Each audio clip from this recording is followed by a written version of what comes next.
What's up guys, this is Keith over at Infamous, and we're excited to start sharing some new how-to videos on how to install our suspension components. One of the first videos we're going to be featuring is actually this 2500 88 to 98 Chevy truck, but the parts are going to be focused on 2500 and 3500 series vehicles. We're going to start by doing the 3/4 ton conversion arms on the front, and then after we do that, we're going to move on to the back with the 3-link kit, and then we'll kind of do a finish out video showing how to do all the, all the firewall and all the tedious stuff that it takes to actually build one of these trucks and do it right.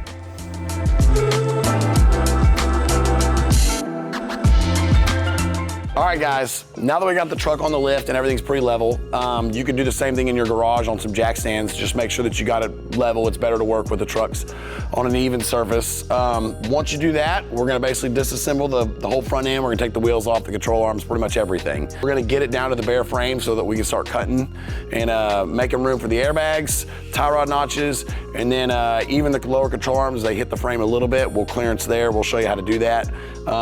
For now, we're gonna basically video us kind of disassembling it, and then we'll just go from there.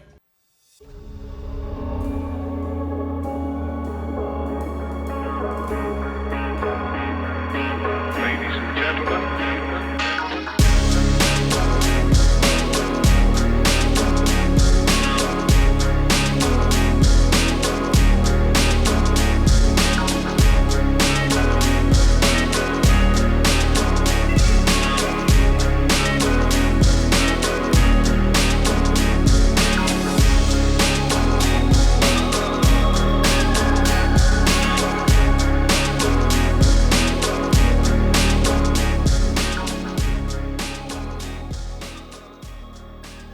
All right, now that we got the suspension all torn apart, we're gonna basically start prepping the frame for cutting.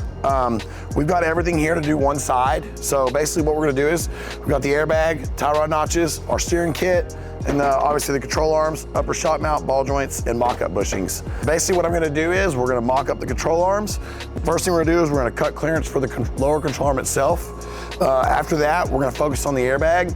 We're gonna bolt the airbag up in there, mark the frame where we cut it, and make sure everything clears. We're gonna be using a Slam RE7. It's the equivalent to like a 2,600 pound airbag. And then after that, we'll put one of our steering kits on, and we're gonna do the tie rod notch here. We're gonna show you how to cut the frame for that too. Then after that, the last thing we'll do is the upper shock mount. We're gonna walk you through step by step on how we do it.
Now that we got all the suspension pretty much mocked up, we're gonna do our initial kind of cycle of suspension and see how it goes.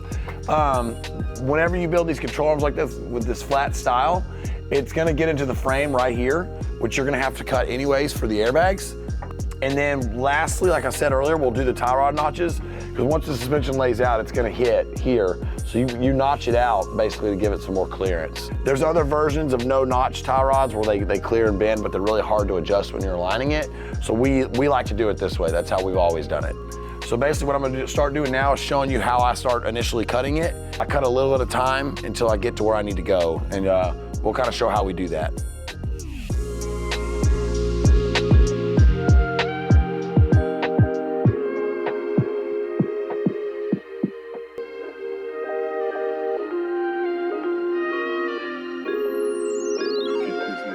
All right, now that I got the suspension kind of rough taken back apart, basically what I'm gonna do now, I'm gonna zip tie this upper control arm just kind of up out of my way so I don't have to keep pulling it in and out.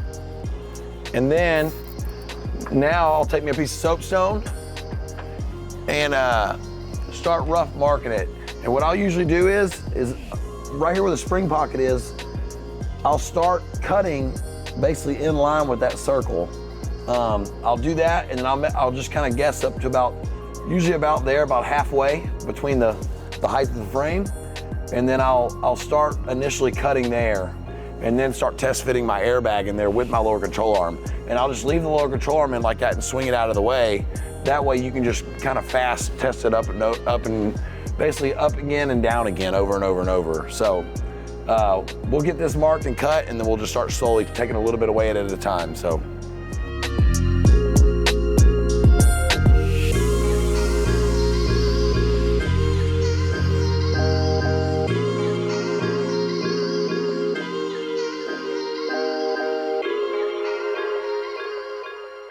All right, so now that I got that cut out, you can see here where these frames are double seamed up. This pretty much will always rub the airbag, so you pretty much have to cut this all the way back, almost flush with this. But I usually try to keep it as round as I can, and it's double layered right here. So what I'll do is I'll cut into that, and then I'll come back and weld that whole seam up once we get it split apart and grind it out real clean. So now I'm gonna initially cut that out, and then we're also gonna have to do a little bit of trimming right here, and we're gonna have to do some trimming right here also too for these arms to see right there where they kind of hit. So what we'll do is we'll go in there and trim all that out, and so that way everything clears and nothing's rubbing whenever it lays out.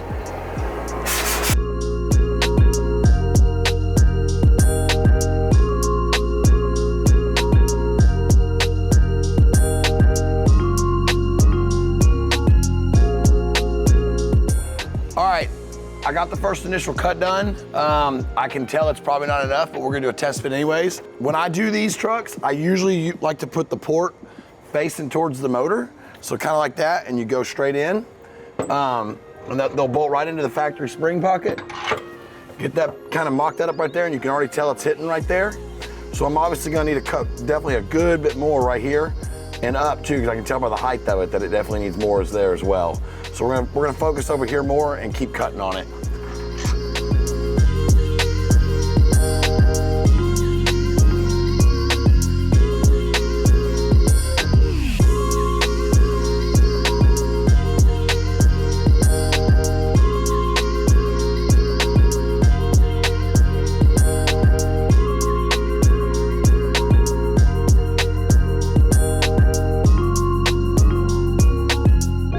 Now that we got it all pretty much cut out, I'm gonna do one more test fit with the airbag, see if I need to clean up any more. Then after that, we're gonna get ready to weld the seam out on the frame. Once we do that, we're gonna go into the tie rod notch. So basically, now that I got the bag kind of mocked up in there where it goes, I like to make sure that I got at least a finger's width around all of it. Now that that's done, there's a seam right here. I like to fully weld this out and then smooth it back out once I do that. So next, we're gonna go ahead, we're gonna weld that up. And then we're gonna go ahead and we'll start working on the tie rod notch where they go up into the frame here. And we'll show you how we cut and install that next.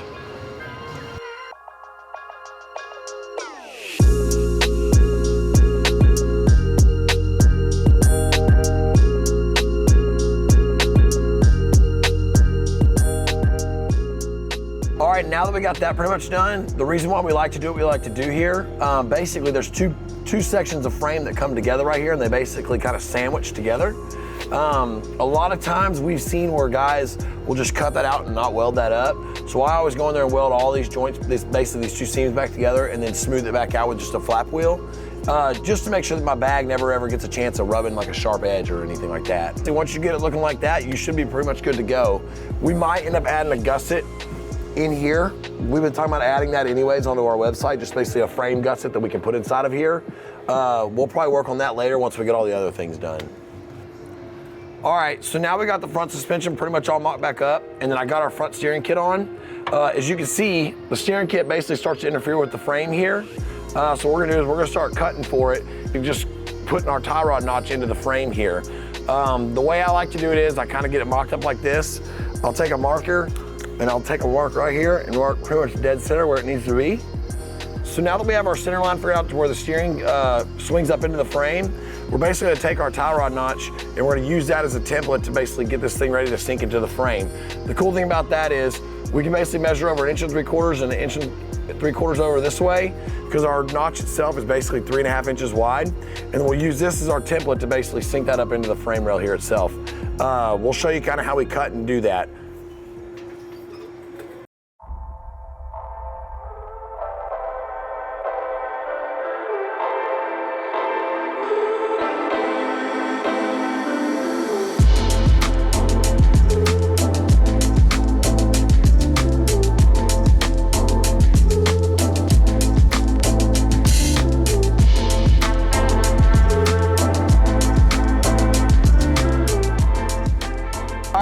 Now that I got the frame pretty much rough cut in where the tie rod notch goes, I'm gonna go on ahead and rough assemble the suspension and check the tie rod to make sure that it lands in the middle. Once I do that, I'll go back in and I'll shape the frame with just a flap wheel to make sure that I can get a nice tight fit on our tie rod notch itself. Once I get that good, we'll weld it into the frame, and then that should be pretty much it for the heavy cutting on this thing. Now I got my front suspension mocked up again. I wanted to double check that my tie rod lands right in the middle of my cut. It may be hard to tell on the camera, but it lands right dead in the middle. Now I can go in and take my time, and I'm basically gonna take a flap wheel and I'm gonna clean this cut up and make my bracket fit really nice and tight in there, so when you go to weld it, it welds up real nice.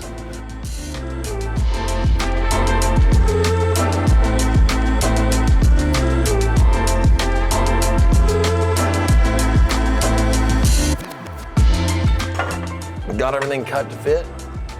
Pretty much the only thing we have enough to do now, I'm gonna prep this frame area right here, and then we'll weld this baby in there.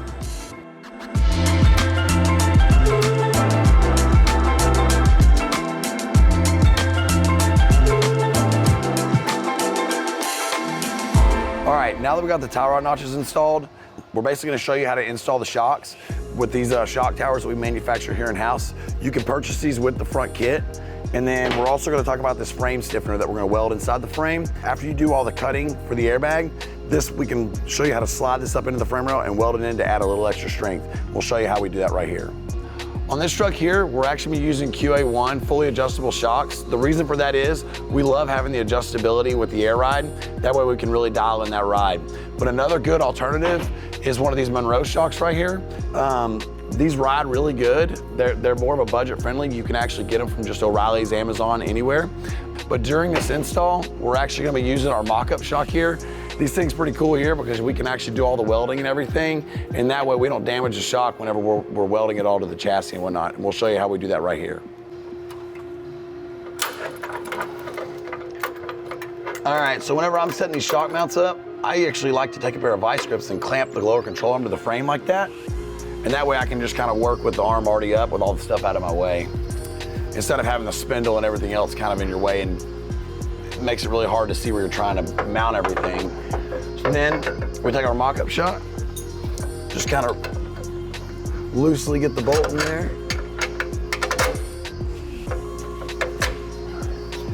And then we'll take our tower and work it in there. You got to get around that heater hose.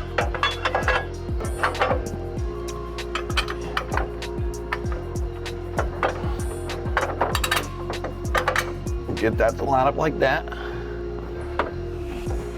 And then basically it just straddles the frame like that. We'll get the welder and we'll tack this thing in, and then we'll go ahead and weld this all the way in. Once we get the fenders off, we'll weld it on the back side because it's a little bit easier to do it then, but we can at least weld these sides right here. So we'll do that next.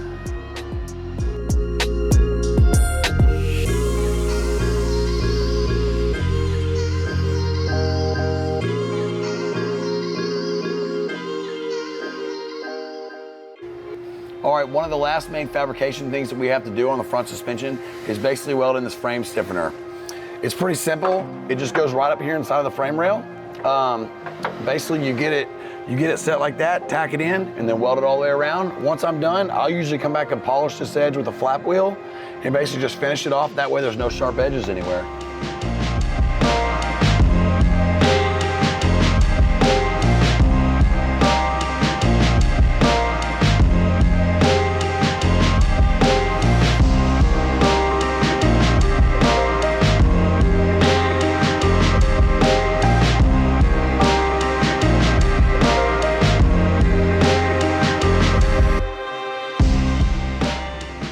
The factory upper shock hole, make sure that you drill a hole right directly behind that for your airline to come through before you prep your frame for paint or whatever you're gonna do. Now that we're to that point, we're gonna start disassembling all our control arms, press off the ball joints, and then we're basically gonna prep our frame as well, and we're gonna spray paint everything black, just a clean black for us. And then yeah, that'll be the next step.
So now we're in the home stretch on our OBS build here. We're about to assemble the front end. Now that we got the brakes and everything else done here, we're basically gonna start pressing in the ball joints, and we're gonna kind of walk you through what it takes to final assemble the front suspension.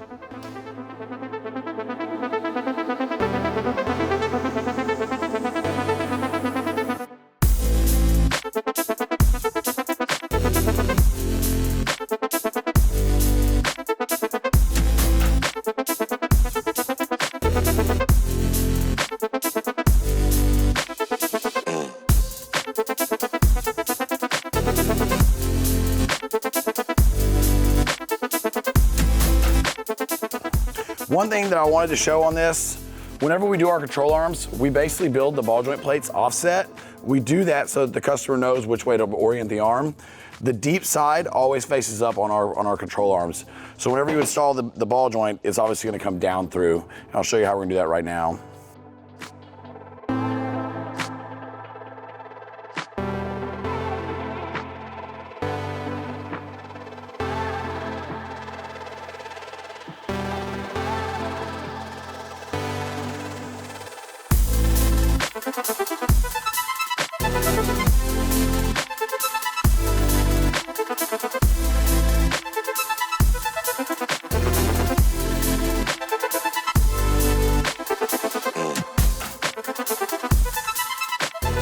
All right, the next thing we're gonna do, we're gonna go in and get the fitting put into the airbag. While we were doing this video on this truck series, Slam Specialties actually discontinued the RE series bags, and now they got the SS style bags. Just as good, if not better. They weren't good on these trucks, so that's why we're running them on ours. So basically, I'm gonna get this fitting put in. I like to bench mount it when I can, because it's a lot easier to do it now, and you can actually tighten it up and make sure it seals real good. So I'm gonna get this thing tightened up, And then after that, we'll bolt it to the bag cup and then get it set up into the frame and get that bolted in with the airline running down through the frame. All right, now that we got the fitting in, I'm gonna go ahead and install the bag cup that we send with the kit. Basically gonna get this thing tightened down and then we're gonna slide it up into the frame. I'm gonna go ahead and run the airline too. I'm gonna rough run the airline out kind of long, kind of run it out kind of wild because I don't know where I'm gonna mount my valve block yet. But basically I'm just gonna run it out the top of the frame and we'll kind of show you how we did that or where we did that. We ended up drilling a hole through the factory frame rail there and running a grommet in between it so the airline doesn't rub any metal. Let me get my cutters now. I'm gonna cut the airline so we can kind of show you how we do that. So whenever we did this, it's hard to see right here, but I basically put a hole right here behind the original shock mount and there's a rubber grommet in there. I like to go there and come out the top and route them. You can even sometimes route them through the frame, but it's kind of a pain if you ever need to work on it. So I always opt to run it out right here and just kind of protect it from the header and everything if you can. So we're gonna do that right now. We're gonna run the airline, and I left it kind of wild because like I said before, we don't know where we're gonna mount our valve block yet. So we're just gonna kind of rough run that so that we don't have to keep pulling that airbag back out of here. So just route it down through. I always give myself plenty of slack so I can actually make sure that I get it pushed in the push lock fitting really good. It's a lot easier to do it this way than it is others. When you get it, you want to make sure you really get it in there where it'll double click almost. And then just kind of work it up in there. Work it just like that. And I always orient, when I do them, the fitting straight back. Get that up in there like that.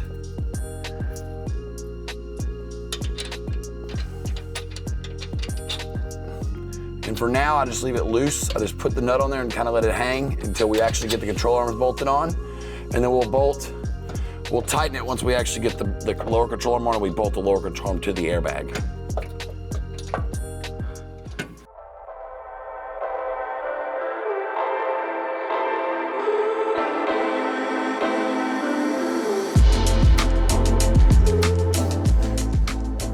One thing I do like to always do, I like to make sure my bolts are always going the same direction.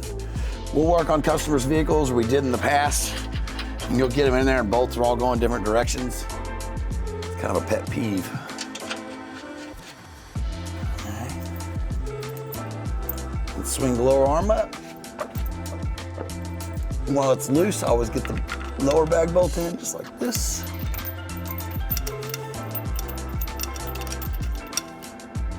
Just let it kind of hang there. All right, the next thing we're gonna do is get the upper control arms in. And then after that, we can put on the spindle.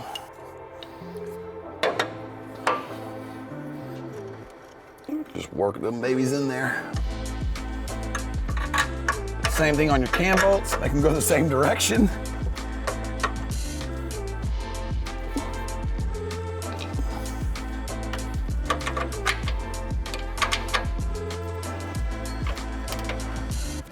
One thing I do on the upper control arms, I tend to cam them to where they're all the way sucked in closer to the motor. And then I kind of adjust from there once I get the truck more assembled. And I kind of actually do a semi-rough alignment with it floating in the air before I try to do it when it's on the ground, because it's a lot easier to get to everything now versus when you have it on the ground. And we'll show you how we do that here in a little bit, but that's how I normally do it. But I leave everything just kind of loose, but snug while I'm assembling it all. All right, so the next thing we're gonna do, we're actually gonna put on our steering kit. This steering kit is actually made longer because it works really good with the 3/4 ton converted arms. Because once you move everything out, your factory steering is not long enough. So basically this long adjuster sleeve here is what we sell this basically to go with our kit, so you can extend everything out. The way it works is you still run your factory inner tie rod, and then this is all new stuff from the adjuster sleeve out to the spindle. You will have to drill your spindle though with a 5/8 drill bit to make everything bolt up. One thing to note too, the factory inner tie rod is actually a reverse thread. So when you're threaded on, make sure you spin it the right direction.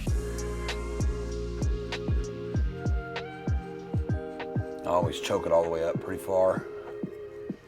And then going ahead and thread on my adjuster sleeve.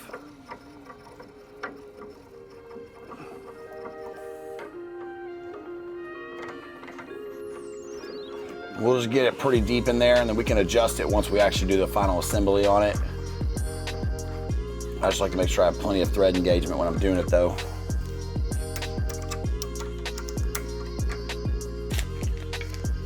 Swing that out of the way. All right, the next step, we're gonna get the QA1 shock put on, and then after that, we're gonna put the hub and brake assembly on.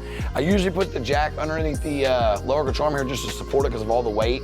I don't want it really hanging on the airbag. It's probably fine, but we just don't want to tear it up if we don't have to. So first thing, shock, then we'll do the brake assembly.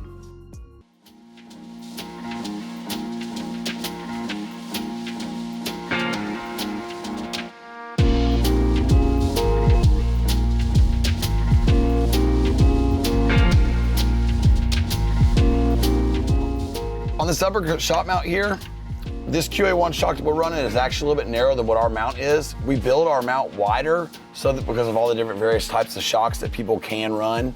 So all I'm gonna do is just run a couple washers in between there just to take up that space instead of just cinching it down together.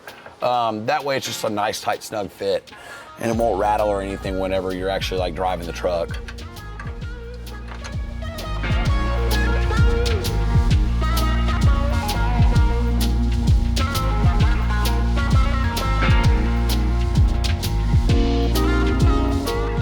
All right, before we install the spindle, I'm actually gonna go on ahead and change out this brake line that goes with our little shop brake kit that we're putting on this truck. We're gonna remove this old factory rubber hose and caliper. We're gonna get up in there and remove that. I'm gonna do it now because I got a lot more room to work with and basically get it in there. Once I get that changed out, we'll get the fitting on the caliper itself, and then we'll install the spindle and put all that together.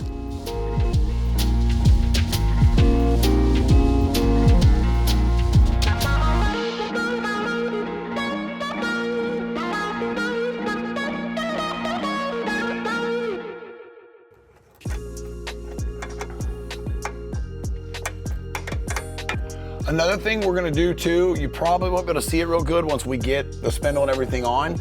We actually got a motorcycle clutch cable clamp. This has got an 1.25 inch ID right here, so it'll clamp onto this control arm perfectly. I actually got this idea from a buddy, a guy that actually used to work here named Eric. It was a good idea the way he did that, so that's what we're gonna do to secure the brake line to it once we hook it to the caliper.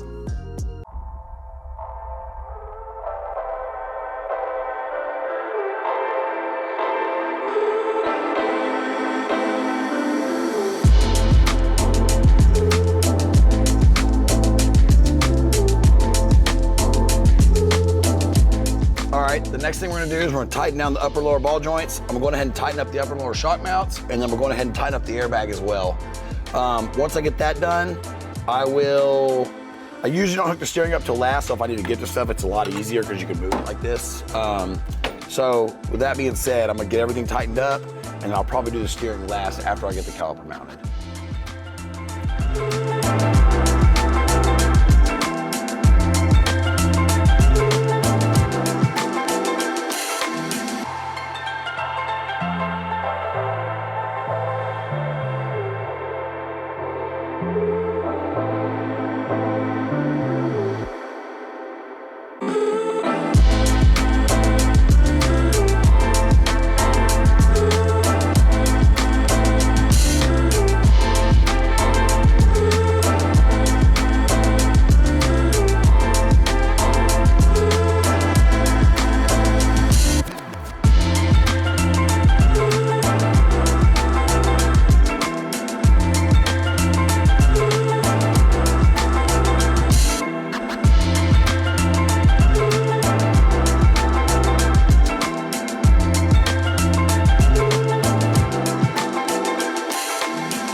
We got a couple more things we gotta do before we can finish up this video. We're gonna install the sway bar end links and then put on the steering, and after that, we'll mock up the wheel and tire.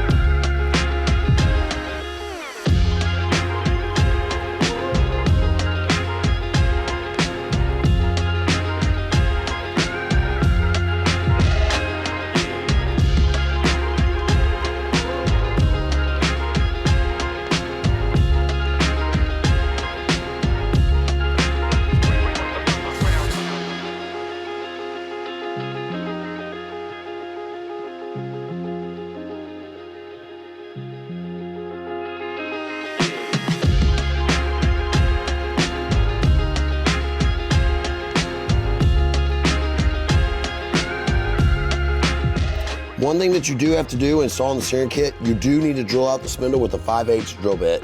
You basically drill right through the existing hole. That way you can run this grade 8 bolt that we send with our steering kit.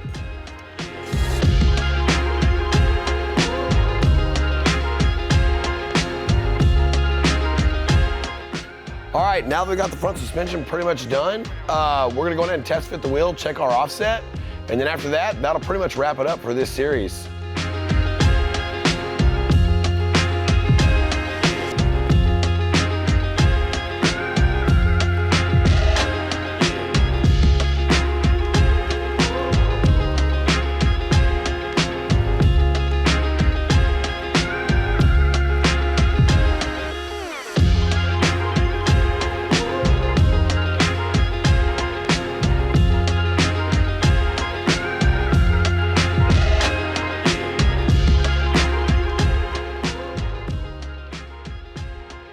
All right, so that's a wrap on the front suspension install, basically on how we do it. There's a lot of different ways to do these trucks. This is just the way that we do it with our components. We're gonna move on and we're gonna do some other videos kind of showing you how we do the firewall and then tubbing under the hood and then also the rear suspension install itself. This is something we've been wanting to do for customers for a long time now to kind of show them how to do it. So with that being said, we're out and we'll see you on the next one.